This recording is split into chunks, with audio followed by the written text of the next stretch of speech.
let's talk about foundational skills. How do these skills impact on career growth and longevity? Right. So, career longevity, I believe, is very important आज की date में. Being a HR professional myself, I would say कि career longevity पे ध्यान देने की बहुत ज़रूरत है, because career longevity सिर्फ it does not mean कि आप एक कंपनी में कितना वक्त गुजार रहे हैं, but I would say कि आप एक कंपनी में कितना वक्त गुजार रहे हैं वो भी बहुत इंपॉर्टेंट है, and it add ons to the fact कि आपकी टोटल करियर लॉन्जिविटी कितनी रहेगी, right? If you are constantly changing from company to company, honestly I don't support this practice, because I believe कि एक टाइम पे आके career is just like another graph, like you start होता है, peak पे जाते हैं, then एक टाइम ऐसा आता है हर किसी के करियर में कि वो स्टेगनेंट, एक टाइम आता है जहाँ पे आपका करियर ग्राफ स्टेगनेंट हो जाता है.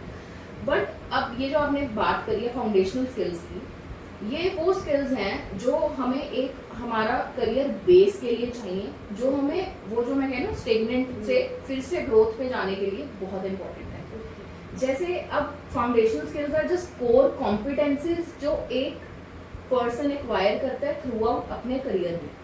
जैसे हमने अब पहले कॉन्टिन्यूस लर्निंग की बात करी, बट उससे हम एक्वायर क्या करते हैं? फाउंडेशनल स्किल्स बेस स्किल्स हैं जिसके बेस पे हम कॉन्टिन्यूस लर्निंग को इम्प्लीमेंट करते हैं एंड वो ऑनगोइंग प्रोसेस रखते हैं थ्रू आउट आवर करियर. तो अगर मैं एसईओ की बात करूं, एसईओ में इनका आई वुड से कि इसकी फाउंडेशनल स्किल्स के एग्जांपल होंगे एनालिटिक्स, कंटेंट क्रिएशन. ये चीज़ें एसईओ में फाउंडेशनल स्किल्स की तरह हैं. जब मैं अगर एचआर में फाउंडेशनल स्किल्स की बात करूं तो it's like recruitment, conflict resolution, labour laws.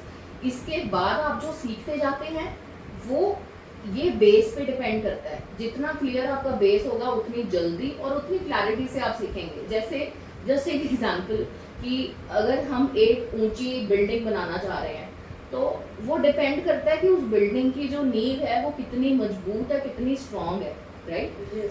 Similarly एक ट्रेन प्रोफेशनल है, एक फ्रेशर के लिए, अब हम बीइंग इनटू एचआर, अगर जब मैं इंटरव्यूज लेती हूँ, हमने कोई फ्रेशर हायर करना होता है, राइट?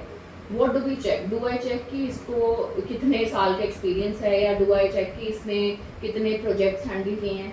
बट फ्रेशर में हम क्या चेक करते हैं? बेसिक्स जो उसने अपने स्टडी के दौरान सीखे होंगे. कम्युनिकेशन स्किल्स, कॉन्फिडेंस, एक प्रेजेंस ऑफ माइंड, वो किस तरह से, अगर मैं उसको एक क्वेश्चन पूछ रही हूँ किस तरह से वो आंसर कर रहा है. उसका करियर अभी नहीं है, वो स्टार्ट करने की कोशिश कर रहा है, बट उसका अपने करियर को लेके विजन क्या है, वो विजन इंपॉर्टेंट है. सिमिलरली वो जो विजन है वो किस तरह से बिल्ड होगा. अगर आप ABC नहीं सीखेंगे तो आप XYZ तक नहीं जा सकते. और इसी से मुझे एक बॉलीवुड मूवी का एक डायलॉग याद आया जो शाहरुख खान ने कहा था in a very famous Bollywood movie Baazigar.